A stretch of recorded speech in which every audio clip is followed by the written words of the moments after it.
Elon car drive करती है क्योंकि वह ज़ॉम्बी वायरस फैलने से पहले टैक्सी चलाने का काम करती थी। अचानक उन्होंने एक ट्रक देखा जो पार्किंग में खड़ा था। जल्द ही लियोन कार से उतरकर आगे जांच करने जाता है, लेकिन उस ट्रक की नंबर प्लेट वो नहीं थी जो वे ढूंढ रहे होते हैं। तभी लियोन को कोने से आवाज सुनाई दी। लियोन, जो डरने वालों में से नहीं होता, आवाज का पीछा करते हुए उसके पास जाने लगा। उसने राइफल के नाइट विजन स्कोप से देखा तो कहीं सारे ज़ॉम्बीज उसे खाने के लिए घूर रहे थे। डर के मारे वो पीछे हट जाता है और जल्द ही कार में बैठ जाता है। फिर ग्रुप ने ट्रक ढूंढना शुरू कर दिया। थोड़ी दूर जाने के बाद आखिरकार उन्हें ट्रक दिखाई दिया जो एक पुल के नीचे खड़ा था। हम देखते हैं कोई आदमी उन्हें बिल्डिंग में खड़ा दूरबीन से देख रहा होता है। जमीन ने ट्रक का दरवाजा खोला तो उन्होंने देखा अंदर रखे बैग पैसों से भरे हुए होते हैं। जब वो ड्राइवर सीट तक पहुंचे तो वहां ड्राइवर उन्हें मरा हुआ मिला। जमीन अंदर चढ़कर उसे कार से बाहर निकालने की कोशिश करने लगा।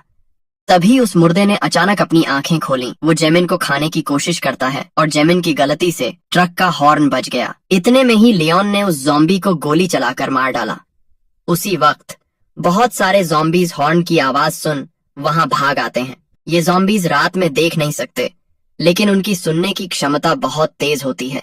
लियोन ने अपनी राइफल उठाई और गोली चलानी शुरू कर दी। वह एक एक कर उन्हें मारने लगा, लेकिन ज़ॉम्बीज के ज्यादा होने की वजह से वो सभी को नहीं मार सकता था। इसलिए वह जल्द ही भागते हुए ट्रक में बैठ जाता है और वो ज़ॉम्बीज को पीछे छोड़ देते हैं।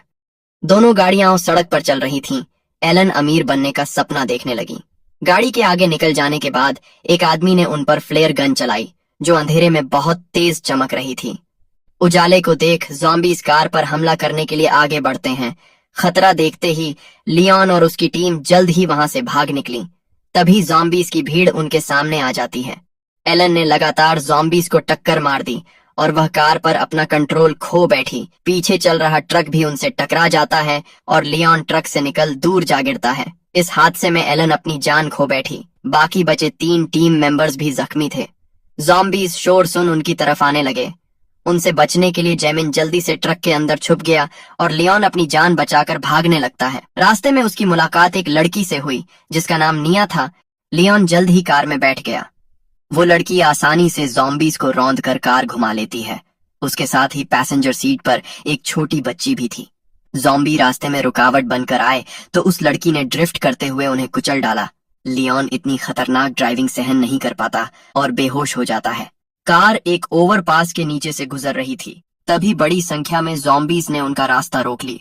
तभी उस छोटी बच्ची ने अपनी रिमोट कंट्रोल कार निकाली जिसमें लाइट्स और म्यूजिक कंट्रोल था। वह उस रिमोट कंट्रोल कार को सीधे ज़ॉम्बीज की तरफ ले गई। उसकी आवाज सुनकर ज़ॉम्बी तुरंत अट्रैक्ट हो जाते हैं। वह कार को ज़ॉम्बीज से बचाते हुए उनसे दूर बाहर की तरफ ले गई, लेकिन आगे अभी भी कुछ ज़ॉम्बीज बचे थे। निया सीधे ज़ॉम्बीज को कुचलते हुए कार वहां से निकाल लेती है। वहीं दूसरी तरफ जेमिन बिना कोई बचने की उम्मीद के साथ ट्रक के अंदर होता है और उसे चारों तरफ से ज़ॉम्बीज ने घेर रखा था। अचानक एक एडवर्टाइजिंग ट्रक तेज आवाज के साथ वहां से गुजरता है। उसकी आवाज सुन सभी ज़ॉम्बीज उसकी तरफ भागने लगे। तभी कुछ बख्तरबंद गाड़ियां वहां आ खड़ी हुईं, जिसमें से कुछ लोग उतरते हैं। उन्हें देख पता चल रहा था कि वो अच्छे लोग नहीं थे। उसी वक्त मिन्हू ड्राइविंग सीट से बाहर निकलकर उनसे मदद मांगने लगता है, लेकिन वो घायल था और साथ में इन्फेक्टेड भी। इसलिए ग्रुप का लीडर उसे मारने लगा। वह एक लोहे के पाइप से सीधे उसे खत्म कर देता है। फिर वो ट्रक में चढ़ उसे भी अपने साथ ले जाते हैं। ट्रक के बाहर क्या हो रहा है जेमिन को कुछ पता नहीं होता। उसे कहीं दूर ले जाया जा रहा था। लियोन होश में आया तो उसने देखा सामने एक बूढ़ा आदमी होता है। लियोन उसे देख डर जाता है।